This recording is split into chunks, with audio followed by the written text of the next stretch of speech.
Word of the human victories spread through the galaxy like wildfire. The hyperspace communication networks that connected thousands of civilizations carried an impossible message. The primitive humans were fighting back against the Valari hegemony and the Thrak Collective, and they were winning. On the Zephyrian trade stations, merchants who had dismissed humanity as irrelevant began paying attention to the war reports. The Aquatic Federation's deep space monitors recorded the battles with growing interest. Even the ancient ethereal archives, who rarely noticed anything that happened in the physical universe, took note of the strange conflict. High Admiral Zelthar of the Valari was receiving reports that made his crystal body flash with rage. The defeat at Kepler Station had been embarrassing, but now the humans were launching attacks throughout Valari space.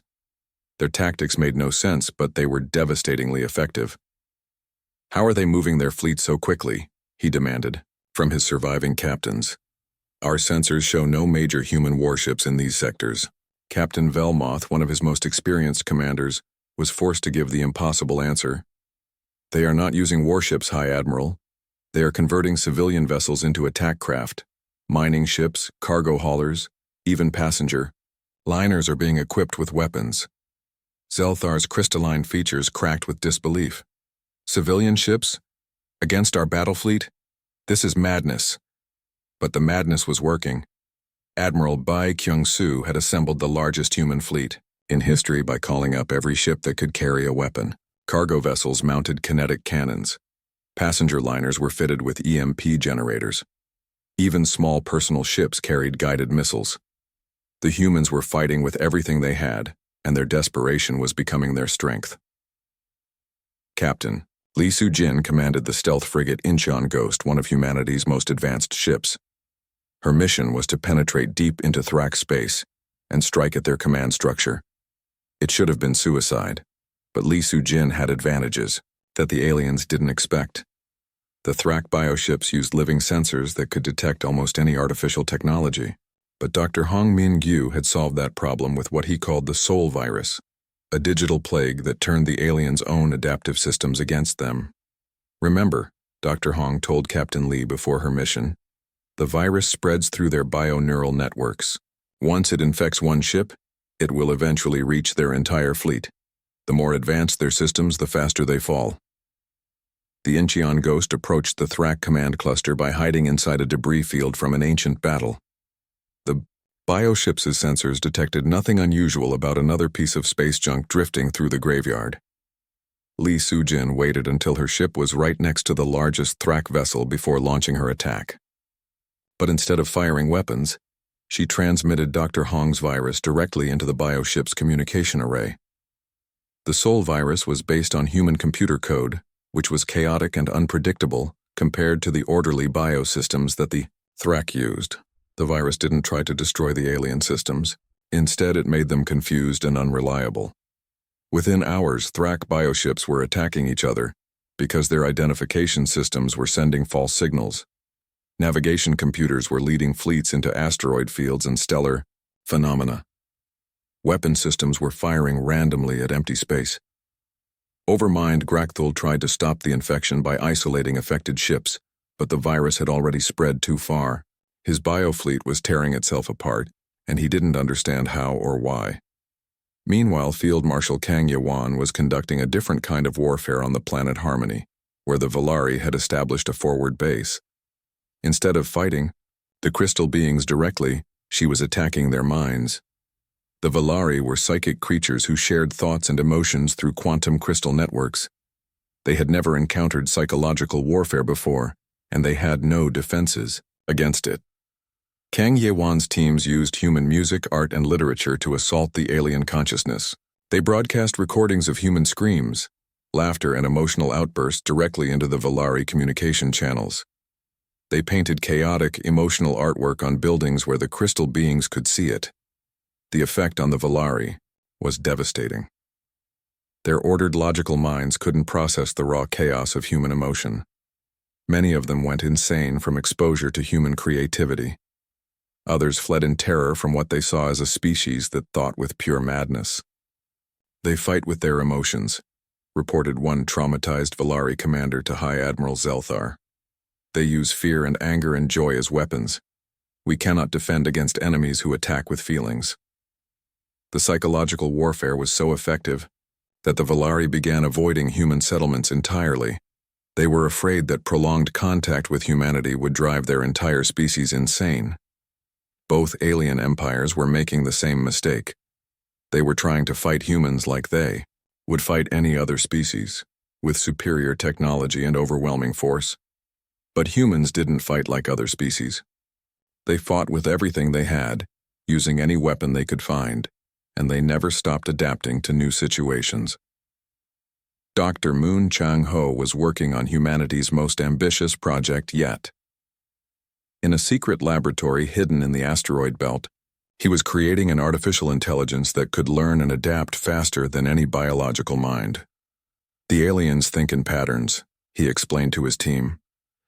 The Valari use quantum logic, and the Thrak use bioevolutionary processes. Both are predictable once you understand them. But human thinking is chaotic. If we can create an AI that thinks like a human, it will be impossible for them to predict or counter. The AI, which the scientists nicknamed Hanbok, after traditional Korean clothing, was designed to be as unpredictable and creative as its human creators. It learned by studying human art, music, literature, and history. It practiced by playing games with human children and solving puzzles with human philosophers. When Hanbok was finally activated, it immediately began analyzing the alien fleets, with a perspective that no biological mind could match. It saw patterns and opportunities that human commanders had missed. It suggested tactics that were so bizarre they seemed impossible, but which worked perfectly when tested.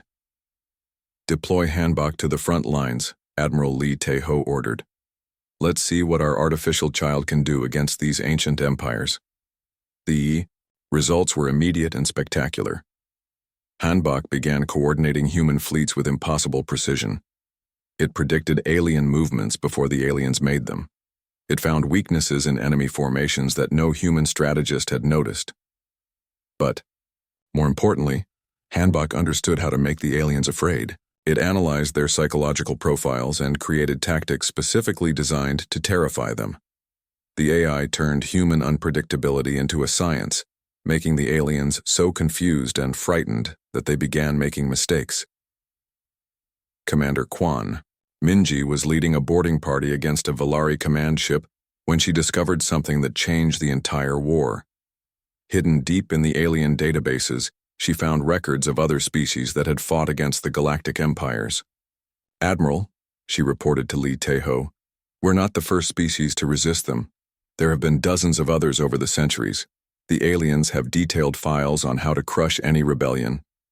Lee Tae-ho studied the alien records with growing understanding. "But they don't have files on us, do they?" "No, sir, humanity isn't in their rebellion database at all. We're not fighting the way any other species has fought. We're not following any pattern they recognize." That was the key to human success. Every other species had fought the aliens using their own greatest strengths, their advanced technology, their psychic powers, their superior numbers. But humans were fighting with their greatest weakness, their primitive, chaotic, emotional nature. The aliens couldn't counter human tactics because human tactics didn't make sense. They couldn't predict human behavior because humans were unpredictable even to themselves. They couldn't break human morale because humans got stronger when things looked hopeless. Major General Seo Jung-bin was coordinating the ground assault on Europa when he realized that the war had fundamentally changed. The aliens were no longer trying to conquer human space. They were trying to survive contact with humanity.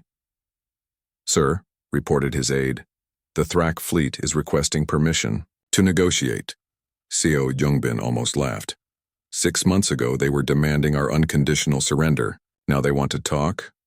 Tell them they can negotiate with Admiral Lee Tae-ho, if they can find him before he finds them. The momentum of the war had completely shifted. Human fleets were operating deep in alien space, striking targets that had never been threatened in thousands of years. The galaxy's two greatest empires were in full retreat, and they didn't understand how it had happened. But the humans understood. They were fighting for something that the aliens had forgotten existed: the right to be free. Every human ship that died in battle was crewed by volunteers who believed that freedom was worth any sacrifice. Every human colony that resisted invasion was defended by citizens who would rather die fighting than live as slaves. The aliens had technology and numbers, but humans had something more powerful. They had the absolute refusal to give up, no matter how hopeless things seemed. The final battle began when both alien armadas emerged from hyperspace at the edge of the solar system. High Admiral Zelthar and Overmind Grakthul had put aside their differences to launch one last desperate attack on humanity's homeworld. They still outnumbered the human defenders 10-1, but their confidence was shattered. Fleet Admiral Song Tae-woo stood on the bridge of the flagship Seoul's Vengeance, watching the massive alien fleet approach Earth. His own fleet was smaller than it had ever been, but every ship was crewed by veterans who had learned to fight impossible battles and win them. "Sir," reported his communication officer, "we're receiving surrender demands from both alien fleets. They're offering to spare Earth if we agree to evacuate all other human colonies." Song Tae-woo didn't even consider the offer. "Send them our response, come and take it." Again. The aliens had made a critical mistake in their strategy. They assumed that humans would fight harder to defend Earth than they had fought to defend their colonies. But humans had already proven that they would die for any world they called home. Earth was special, but it wasn't more important than human freedom. Captain Yi Hai-jin led the legendary Kimchi Squadron, a group of fighter pilots who had become famous throughout human space for their impossible victories. Her squadron consisted of 12 small craft, each one piloted by someone who had volunteered for what everyone expected to be a suicide mission.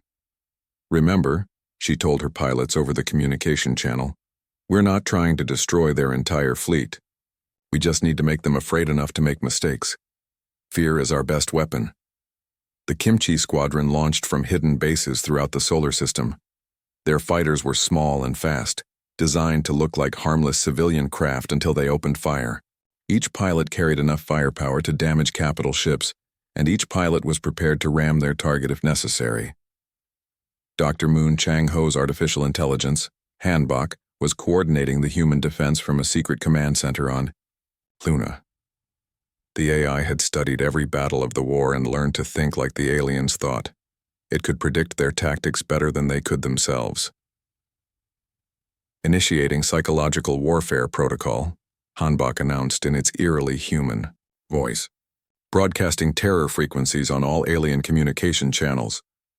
The AI began transmitting recordings of human battle cries, mixed with images of destroyed alien ships and the screams of defeated alien commanders. The broadcasts were designed to terrify the aliens and make them panic. The effect was immediate. Valari ships began firing randomly at empty space, convinced that invisible human vessels were stalking them. Thrak bioships started attacking each other, their nervous systems overwhelmed by the chaotic human transmissions. Commander Quan Minji was leading the most dangerous mission of the war. Her boarding team was targeting the Valari command ship, where High Admiral Zelthar himself was directing the alien assault. If they could capture or kill the alien leader, the entire Valari fleet might collapse. Cutting through their hull now, she reported as her team used industrial plasma torches to burn through the crystal ship's outer shell. "Remember, these beings are made of living crystal. Normal weapons won't work. Use the sonic disruptors." The sonic disruptors were another human innovation, weapons that used sound waves to shatter crystalline structures. They were based on technology that humans used for mining operations, but they could crack alien crystal armor like an egg. Quan Minji's team fought their way through corridors filled with geometric patterns that hurt human eyes to look at. The Valari defenders shot beams of pure energy that could disintegrate human flesh, but the human soldiers had learned to use cover and movement to survive.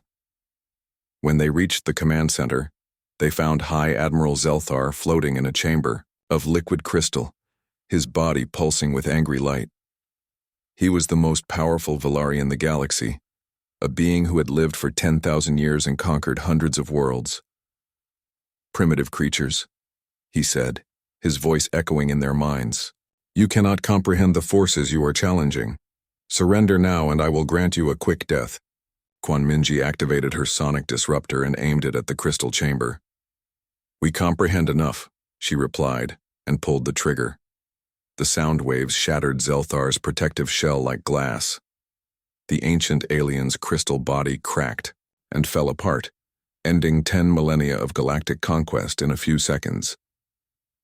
Meanwhile, Major General Seo Youngbin was coordinating the ground assault on Europa, where the Thrak had established their main breeding complex. The bioships needed this facility to create new vessels, and destroying it would cripple their ability to continue the war. "Sir," reported his aide, "the Thrak are using biological weapons against our assault teams. The air is full of some kind of acid that dissolves human tissue." Seo Jungbin smiled grimly. "Then we don't breathe their air. Switch to Plan B." Plan B involved flooding the Thrak breeding complex with liquid nitrogen, freezing the bioorganisms before they could adapt to the attack. It was a simple solution to a complex problem, exactly the kind of tactic that the aliens never expected. The assault teams moved through the frozen complex in environmental suits, planting charges throughout the biomechanical structures. When the explosions began, the entire breeding facility collapsed like a house of cards. Overmind, Grakthul felt the destruction of his breeding complex like a physical blow. Without it, the Thrak collective would slowly die out over the next few centuries. The humans had struck at the heart of his species' survival, but the most famous moment of the final battle came when Captain Lee Young-ho's destroyer Soul's Revenge was crippled by a Thrak bioship. His engines were dead, his weapons were offline, and his crew was trapped on a ship that was venting atmosphere into space. Any reasonable commander would have abandoned ship and tried to save his crew. But Lee Young-ho saw something that changed: his mind. The Thrak mothership was directly ahead of his position, and his ship still had momentum. "All hands, this is the captain," he announced over the ship's communication system. "Prepare for ramming speed. We're going to show these aliens what humans do when they have nothing left to lose." His crew didn't hesitate. They strapped themselves into their stations and prepared for impact. They knew they were going to die, but they also knew their sacrifice might save Earth. Lee Young-ho's final transmission became legendary throughout human space. "For every world, for every choice, for every tomorrow, this is Soul's Revenge going in." The destroyer slammed into the Thrak mothership at full speed, punching through its bioarmor and exploding deep inside its vital organs. The massive alien vessel died in convulsions that destroyed a dozen nearby Thrak ships. The psychological impact of the ramming attack was even greater than the physical damage. The aliens finally understood that humans would literally die before they would surrender. Every human ship was a potential suicide weapon, and every human crew was willing to use it. The alien fleets began to break apart. Valari ships fled in all directions, their commanders too terrified to maintain formation. Thrak bioships turned on each other as their traumatized nervous systems confused friends with enemies. Hanbok coordinated the human pursuit with ruthless efficiency. The AI directed human ships to intercept fleeing aliens and destroy them before they could escape. It showed no mercy because it had learned from its human creators that some enemies deserved none. Within 6 hours, both alien armadas were completely shattered. The Valari hegemony lost 70% of its fleet, including its supreme commander and most of its experienced captains. The Thrak collective lost its mothership, its breeding complex, and its ability to create new biovessels. Survivors fled to the deepest parts of space, carrying news of their defeat to alien empires that had thought themselves invincible. The galaxy would never be the same. 1 year later, President Park Geun-hye stood before the Galactic Council to address representatives from 1,000 different species. The chamber was silent as she spoke, her words carrying the weight of humanity's impossible victory. "We did not seek this war," she said calmly. "We did not want to prove ourselves through violence. But when ancient empires decided that we were too primitive to deserve freedom, we showed them what primitives could do when they refused to surrender." She looked around the chamber at alien faces that showed mixtures of fear, respect, and curiosity. Humanity offers friendship to all species who value freedom. We offer protection to those who have been dismissed as weak or primitive. But we also offer a warning to those who still believe that age and technology give them the right to conquer others. The president's voice hardened. We are young, yes. We are primitive compared to your ancient civilizations. But we have something that all your technology cannot match: the absolute refusal to accept slavery. Test us again at your own risk. Director An Subin was appointed to lead the new Terran Commonwealth, an alliance of species that had been liberated from alien oppression. Under her leadership, human space became a refuge for the galaxy's underdogs and outcasts. The Valari hegemony collapsed into civil war as crystal beings fought each other for the right to rule what remained of their empire. Captain Lee Hyun-woo stood on the bridge of his ship looking out at the stars. The Soul's Pride was old, maybe too old for what was coming. The ship had served the New Prosperity colony for 30 years. Its metal walls showed scratches and dents from countless repairs. The engines made strange noises that worried everyone who heard them. New Prosperity was home to 50,000 people. They had come here to mine rare metals and build a new life far from Earth. The planet was beautiful, with purple skies and 2 small moons. The colonists had built cities in the valleys and farms on the plains. Children played in streets lined with earth trees that somehow grew well in alien soil. Lee Hyun-woo had protected these people for 15 years. His small fleet had 12 ships total. Most were old patrol boats or cargo ships with guns added later. The biggest was his flagship, the Soul's Pride. It was not much compared to real warships, but it was all they had. On this morning, everything changed. The alarm started screaming at 0800 hours. Communications officer Choi Min-ji ran to her station, her face pale with fear. "Captain," she called out, "we have contacts, big ones, coming out of hyperspace." The main screen showed empty space one moment, then filled with lights. Ship after ship appeared from nowhere. They were huge, dark, and shaped like predator fish. Red symbols glowed on their hulls. Lee Hyun-woo had seen pictures of ships like these in intelligence reports. "Vorthak Empire," he whispered. Dr. Park So-min was in the colony's main hospital when the news reached her. She was checking on patients when her communicator buzzed with an emergency alert. The message was simple but terrifying. "Alien fleet. In orbit. All medical staff report to emergency stations." She looked out the hospital window and saw the dark shapes hanging in the sky like storm clouds. They blocked out the morning sun. People in the streets below were pointing and shouting. Some ran toward their homes. Others just stood and stared. Park So-min had read about the Vorthak Empire. They conquered worlds and enslaved whole species. No one had ever stopped them. Their technology was far beyond anything humans had. Their ships could destroy cities with single shots. Engineer Kim Tae-ho was deep in the colony's power plant when the alert reached him. He was fixing a broken generator when his assistant ran in with wild eyes. "The aliens are here," the young man said. "Hundreds of ships. What do we do?" Kim Tae-ho wiped grease from his hands and looked at his tools. He had kept this colony running for 20 years. He knew every machine, every wire, every bolt. But machines could not fight starships. His engineering skills felt useless against an alien armada. Back on the Soul's Pride, the communications board lit up with incoming signals. The largest alien ship was sending a message. The voice that came through the speakers was cold and mechanical, translated by the ship's computer. "Human colony. This is Admiral Kethvar of the Vorthak Empire. Your world now belongs to us. You have 72 hours to evacuate all personnel. Anyone remaining after this time will be destroyed. Do not attempt to resist. Resistance is futile, Mikan." Hyun-woo felt his heart sink. 72 hours. They had maybe 20 transport ships that could carry people off-world. Each ship could take 500 passengers if they packed them tight. That meant they could save 10,000 people. 40,000 would be left behind. Choi Min-ji turned to her captain. "Sir, should I try to contact Earth?" "Do it," Lee Hyun-woo said. "Send everything we have. Tell them what's happening here."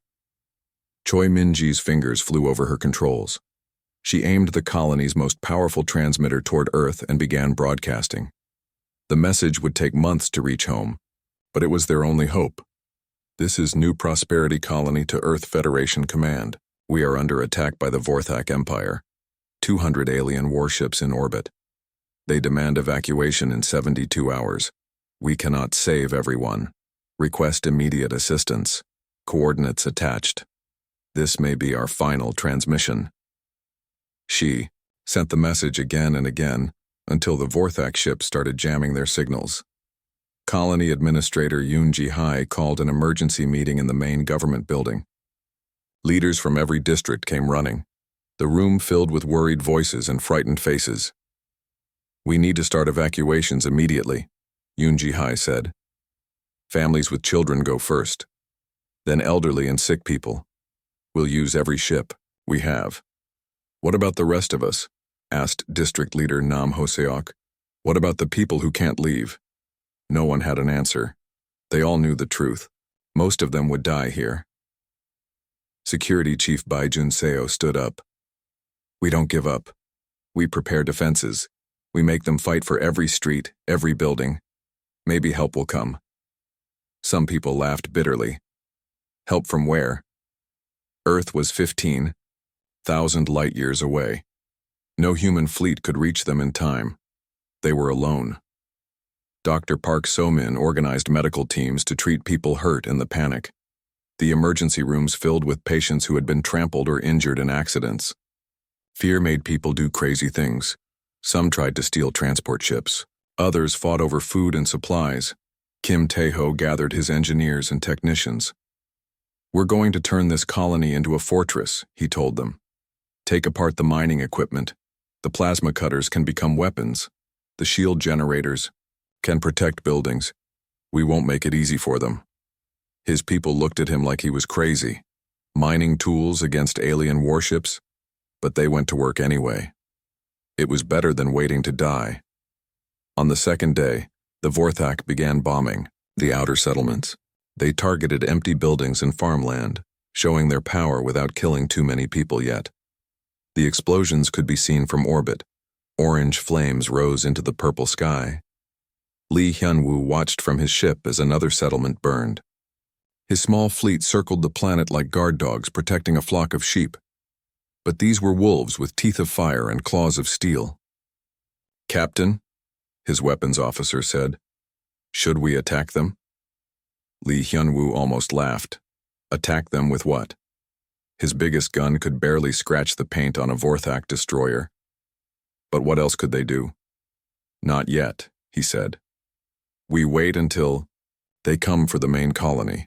Then we make our stand. On the third day, the evacuation ships began leaving. Families said goodbye forever. Children cried as they were separated from parents who stayed behind to help with the evacuation. The lucky ones got seats on transport ships. The unlucky ones watched the ships disappear into space. Choi Min-ji kept scanning for any sign of help. Her sensors showed empty space in every direction. No rescue fleet was coming. No miracle was waiting beyond the horizon. Anything. Lee Hyun-woo asked. Nothing, sir. We're on our own. As the final hours approached, the Vorthak fleet moved closer to the planet. Their massive ships cast shadows over the cities below. Admiral Kethvar sent another message. Humans, your time is ending. Surrender now and some of you will live as our servants. Continue to resist and all of you will die. Choose wisely. Lee. Hyun-woo looked around his bridge at the crew who had served with him for so many years. They were scared, but they were ready to fight. They would die protecting their home and their people. All ships, he broadcast to his tiny fleet. Prepare for battle. Today we show these aliens what humans are made of. The Soul's Pride turned toward the enemy, its old engines warming up for one last fight. Behind them, 40,000 people waited in underground shelters hoping someone would save them. But the stars were empty and help was very far away. The hours crawled by like wounded animals. Lee Hyun-woo had not slept in 2 days. His eyes burned and his hands shook from too much coffee. The bridge of the Soul's Pride smelled of sweat and fear. Everyone knew they were going to die, but they stayed at their posts anyway. Outside the main window, the Vorthak ships moved in slow circles around the planet. They looked like giant metal sharks waiting to feed. Their weapons could turn the colony into ash in minutes, but they waited. They wanted the humans to suffer first. Fear was a weapon they used as much as their guns. Dr. Park So-min worked in The underground medical center that had been built beneath the main hospital. The basement was full of beds and medical equipment moved down from above. Wounded people filled every corner. Most were hurt trying to get to the evacuation ships or in fights over supplies. A young girl named Kim Yoo-jin sat on one of the beds. She was maybe 8 years old with a bandage over her left eye. A piece of flying metal had cut her when a building exploded. Her parents had been on one of the last transport ships. She was alone now. "Does it hurt?" Park So-min asked as she checked the bandage. "A little," Yoo-jin said. "Are the monsters going to kill us?" Park So-min did not know what to say. She had spent her whole life healing people. Now she could only watch helplessly as death came from the sky. "I don't know," she said finally, "but if they do, it won't hurt for long." It was not much comfort, but it was all she could offer. Kim Tae-ho had turned the colony's main square into a weapons workshop. Mining robots carried heavy equipment while his engineers worked to modify anything that might fight back. Plasma cutters became crude laser weapons. Construction vehicles were covered with metal plates to make them into tanks. It was like trying to fight tigers with kitchen knives, but they had to try. His assistant, a young engineer named Oh Dong-min, looked up from a modified mining drill. "Do you really think this will work?" he asked. Kim Tae-ho wiped sweat from his forehead. The workshop was hot and filled with the smell of burning metal. "No," he said, "but maybe we can make them remember us. Maybe someone will hear about how humans died fighting instead of begging." Oh Dong-min nodded and went back to work. If they were going to die, they would die with tools in their hands. Security Chief Bae Jun-seo organized the remaining colonists into defense groups. Most had never held a weapon before coming to New Prosperity. They were miners, farmers, teachers, shopkeepers. Now they carried guns and learned to fight. In the old community center, Bae Jun-seo taught a group of volunteers how to use the colony's small collection of military weapons. The guns were old and simple, designed for keeping dangerous animals away from the settlements. "Remember," he told them, "these aliens have armor that can stop most of our bullets. Aim for the joints in the face. Work in groups. One person shooting alone is just a target." A school teacher named Lee Mi-young raised her hand. "What if we surrender? Maybe they will let some of us live." Bae Jun-seo had read the intelligence reports about the Vorthak Empire. "They will kill the old and sick right away. The strong ones become slaves. Children are taken away to be raised as Vorthak servants. No one stays human for long." The room fell quiet. Lee Mi-young put down her gun and picked it up again. She would fight. On the Soul's Pride, Communications Officer Choi Min-ji sat at her station like a statue. She had been listening to the radio frequencies for any sign of help. Commercial ships, military patrols, even pirates. Anyone who might answer their distress call. But space was silent except for the cold voices of the Vorthak fleet. She had sent their message to Earth dozens of times before the aliens jammed their transmitters. The signal would take months to reach home, traveling at the speed of light, across the vast emptiness between stars. Even if Earth sent help immediately, it would arrive long after everyone on New Prosperity was dead. "Still nothing?" Lee Hyun-woo asked. "Nothing, Captain. We're alone out here." Lee Hyun-woo studied the tactical display showing the Vorthak ships. There were over 200 of them now. More kept arriving through hyperspace. It was like they were gathering to watch a show. His 12 ships were spread out around the planet, trying to look bigger than they were. The Soul's Pride was the strongest, but it was still just an old patrol ship with extra guns. The others were even smaller. Cargo haulers with missile pods welded to their hulls, mining ships with military sensors added on. Against one Vorthak destroyer, they might have a chance. Against 200, they were just target practice. Colony Administrator Yoon Ji-hae had moved her government office into the underground command center. The walls were covered with screens showing every part of the colony. She watched as families said goodbye to each other. The lucky ones had gotten seats on evacuation ships. The rest would face whatever came next. The transport ships had taken about 12,000 people so far. They could carry more. but there was nowhere safe to take them. The nearest human colony was months away by normal travel.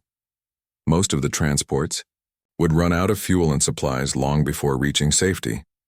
It was a choice between dying quickly or slowly. Some families chose to stay together and die at home rather than drift helplessly through space. Yoon Ji-hee looked at the list of people still on the planet. 38,000 names. 38,000 people who trusted her to keep them safe. She had failed them all. As the deadline approached, the Vorthak began moving closer to the planet. Their largest ships descended into the upper atmosphere, casting huge shadows over the cities below. The shadows moved across the land like dark fingers reaching for prey. In the underground shelters, people held each other and waited. Some prayed to gods that seemed very far away. Others told stories to children who would never grow up. A few wrote letters to family members on other worlds, though the letters would probably never be sent. Dr. Park So-min moved through the shelters like a guardian angel. She brought medicine to the sick and comfort to the dying. Her medical supplies were running low, but she shared what she had. When pills ran out, she held hands and spoke gentle words. In shelter number 7, she found an old man named Park, Won-ho sitting alone in a corner. He had been a teacher for 50 years before retiring to new prosperity. Now he read stories to children whose parents were fighting above ground. "Are you afraid?" Park So-min asked him. The old man looked up from his book. "Terrified," he said, "but someone has to keep the children calm. Fear is worse than death for little ones." Kim Tae-ho's workshop had become a fortress of makeshift weapons and desperate hope. His engineers had created dozens of crude but deadly devices. Remote-controlled bombs made from mining charges. Laser weapons powered by fusion cells. Even a few modified construction mechs that could serve as battle robots. It was not enough. It would never be enough. But it was something. "How long do we have?" asked Oh Dong-min. Kim Tae-ho checked his watch. 6 hours until the deadline, maybe less. Before they start shooting, 6 hours. It seemed like forever and no time at all. On the Soul's Pride, the crew made their final preparations. Weapons were loaded and checked. Damage control teams stood ready. Messages were recorded for families who might never hear them. Choi Min-ji sat at her communication station, still searching the stars for any sign of help. Her sensors swept space in every direction, looking for the impossible miracle that would save them all. That was when she saw it. It was just a flicker at first, so faint she thought it might be equipment failure, a tiny distortion at the edge of sensor range like heat waves rising from hot pavement. She adjusted her instruments and looked again. There. Something was out there. Too far away to identify, but moving fast toward their system. "Captain," she called softly. "I'm getting strange readings. Very faint. Could be sensor ghosts, but..." Lee Hyun-woo came to look over her shoulder. The display showed almost nothing. Just a few dots of light that might have been stars, or might have been something else. "How far out?" he asked. "If it's real, maybe 18 hours at current speed. But I can't tell what it is. The signature doesn't match anything in our database." Lee Hyun-woo stared at the screen. 18 hours. Even if it was help, it would arrive too late. The Vorthak deadline was in 6 hours. But maybe... "Keep watching," he told her. "Don't tell anyone else yet, no point in giving false hope." But inside his chest, something that had been dead for days began to beat again. Hope was a dangerous thing when you were about to die. It made the waiting harder. But he could not stop himself from hoping anyway. In the darkness between the stars, something vast and powerful moved toward new prosperity. But it was still very far away, and time was running out. The deadline came like thunder. Lee Hyun-woo stood on the bridge of the Soul's Pride and watched the Vorthak fleet begin its final approach. 200 alien warships moved in perfect formation, their dark hulls gleaming with weapon ports and shield generators. They looked like death itself coming down from the stars. "All ships," he broadcast to his tiny fleet. "This is it. Form up on the Soul's Pride. We go in together." His 12 ships arranged themselves in a pitiful battle line. Old patrol boats and converted cargo haulers against the most powerful war fleet in the galaxy. It was like sparrows attacking eagles, but they would try anyway. Communications officer Choi Min-ji kept one eye on her sensor display. The mysterious contacts were still out there, moving closer, but still too far away. Whatever they were, they would not arrive in time to help. 30 minutes to weapons range, reported the tactical officer. Lee Hyun-woo nodded. 30 minutes to live. He thought about his wife back on Earth. She had wanted him to take a safer job, but he had chosen to protect colonists on the frontier. Now he would die without seeing her again. In the underground medical center, Dr. Park So-min felt the first tremor as Vorthak ships entered the atmosphere. The lights flickered and dust fell from the ceiling. Above ground, the aliens were beginning their final bombardment of the outer settlements. 8-year-old Kim Yoo-jin sat on her medical bed, still wearing the bandage over her injured eye. "Is it starting?" she asked. "Yes, little one, but you're safe down here." It was a lie. Nowhere was safe when planet-killer weapons started firing. But lies were sometimes kinder than truth. The underground command center shook as the first alien missiles struck the surface. Colony Administrator Yoon Ji-hye watched her screens go dark one by one as monitoring stations were destroyed. The colony she had spent 20 years building was dying before her eyes. "How many people are still in the outer settlements?" she asked. "Maybe 2,000, her assistant replied. "We couldn't evacuate everyone in time. 2,000 people, 2,000 lives about to end because she had failed to protect them." Yoon Ji-hye closed her eyes and tried not to think about their faces. Kim Tae-ho's workshop was directly below the main plaza. The building above them was hit by something that made the whole structure shake. Concrete dust poured from cracks in the ceiling. His makeshift weapons rattled on their tables. "Should we go up and fight?" asked Oh Dong-min. "Not yet. Let them come to us, underground. Our weapons might actually work." The young engineer nodded and checked his modified plasma cutter. It had enough power to cut through Vorthak armor, but only at very close range. He would have to let the aliens get almost close enough to touch before firing.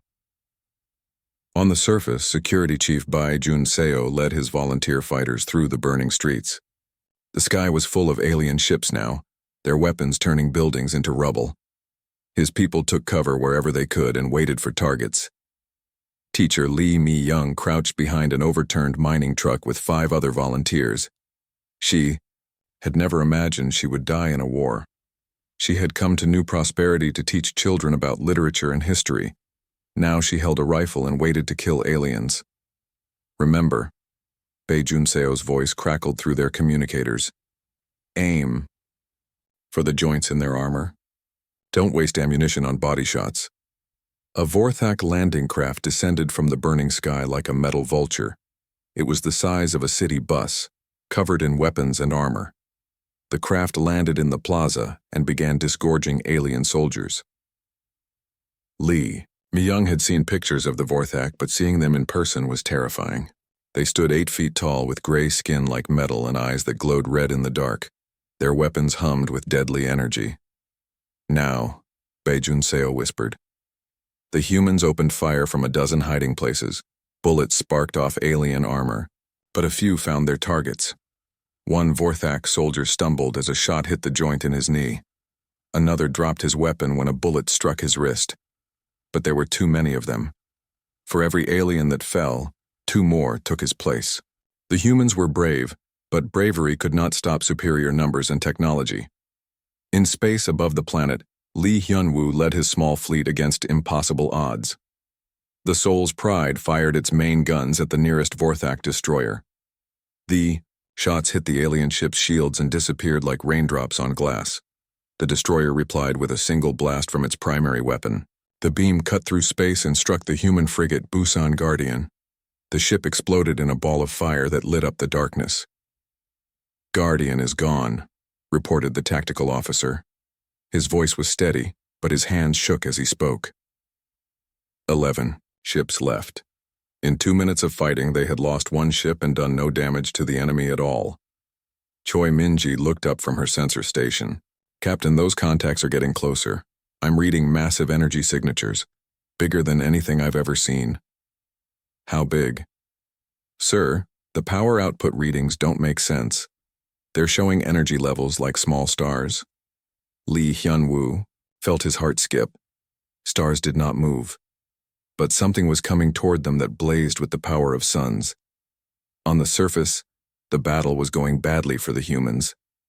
Vorthak soldiers moved through the colony streets like an unstoppable tide.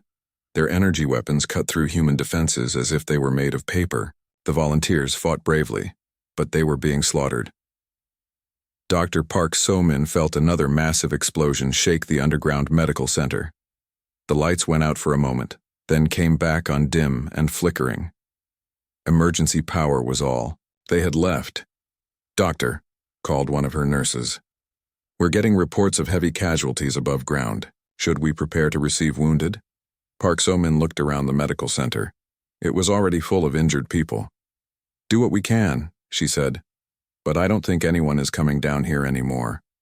The wounded were probably dead. The fighters were probably dead. Soon, they would all be dead." That was when the universe exploded. In space above New Prosperity, reality tore open like a curtain being ripped apart. Brilliant blue-white light poured through cracks in space itself. The light was so bright that it could be seen through the planet's atmosphere, turning the purple sky white as snow. Choi Min-ji stared at her sensors in shock. "Captain, something massive just entered the system." "No, not something. Everything. There are hundreds of contacts appearing all around us." The main screen changed to show the new arrivals. Ships were emerging from the light, not dozens but hundreds. They were enormous beyond imagination, some longer than space stations. They moved with fluid grace despite their size, like whales, swimming through an ocean of stars. Admiral Kethvar of the Vorthak fleet had been enjoying the destruction of the human colony when his own sensors detected the new arrivals. At first, he thought it was a sensor malfunction. Nothing could be that large and still move through space. But the readings were confirmed by ship after ship. Massive energy signatures were appearing throughout the system. Something with technology, far beyond Vorthak science, had just arrived. "What are they?" demanded his tactical officer. "Unknown," came the reply. "The energy readings are off our scales. Weapons signatures unlike anything in our database. Sir, these ships are bigger than our dreadnoughts." Admiral Kethvar studied the sensor reports.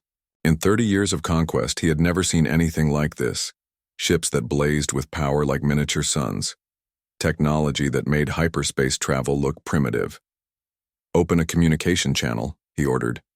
"Demand identification." Oh, the Soul's Pride. Lee Hyun-woo watched in amazement as the new fleet took position around New Prosperity. The ships were beautiful and terrifying at the same time. Their hulls gleamed with silver metal that seemed to bend light.